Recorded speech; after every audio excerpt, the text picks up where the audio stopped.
Sziasztok! Tiszafüredről köszöntelek ma reggel benneteket. Most csukjátok be egy pillanatra a szemeteket, és képzeljétek el, hogy lent az üdülőben ébredtek, és már nem mint vendég, hanem mint tulajdonos vagytok itt ebben a házban. A földszinti alapterület nettó 70 négyzetméter, zsenialitása a két óriási tágas közösségi térben rejlik. Ez itt a közel 30 négyzetméteres amerikai konyhás nappali, ebből nyílik egy szintén majdnem 30 négyzetméteres étkező. Egyébként itt a földszinten van még egy hálószoba, egy fürdőszoba és egy WC, és innen tudunk följutni a tetőtérbe. A 2020-as évi bővítés eredményeképpen alakult ki itt az udvar felüli részen ez a majdnem 30 négyzetméteres étkezőrész. Ebből az én kedvenc részem a mögöttem lévő téglafal. Egyébként pedig látjátok, hogy egy irgalmatlan hosszú étkezőasztalt sikerült itt elhelyezni, mert hogy összességében 8-10 vendéget tud a ház befogadni. Látszógerendás, hangulatos. Gyertek, nézzük meg a tetőteret! A tetőtér hasznos alapterülete 30-35 négyzetméter, van egy óriási 15 négyzetméteres hálószoba és 2 darab félszoba, plusz egy fürdőszoba, tehát igazából egy dupla komfortos házban vagyunk.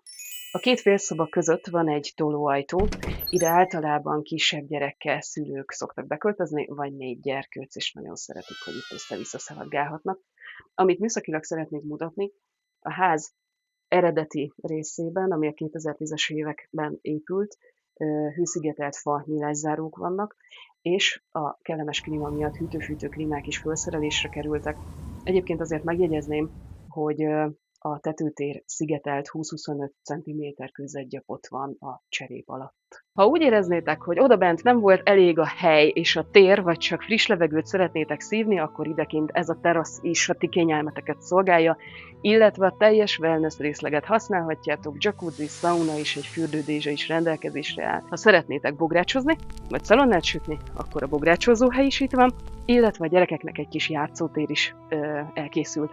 A mellettem lévő garázsban kerékpárok találhatóak, tulajdonképpen megegyezés alapján, de a berendezéseknek nagyjából ugye 80-90%-át az ingatlan árában itt tervezi hagyni a tulajdonos. A Tiszatótól légvonalban 400 méterre vagyunk, az Albatrosz kikötő körülbelül 800 méter, tehát gyalogtávval is nagyon gyorsan lejárható.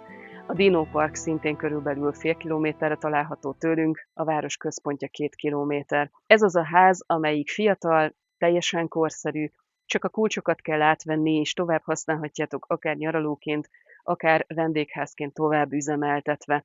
Mindenféleképpen egy jó ajánlat. Gondoljátok meg, ha tetszik, hívjatok, nagyon szívesen mutatom. Az ára 80 millió forint. És még egy kérésem lenne, hogy ha tetszett a videónk és a tevékenységünk, akkor kérlek kövessetek be. Várlak szeretettel. Sziasztok!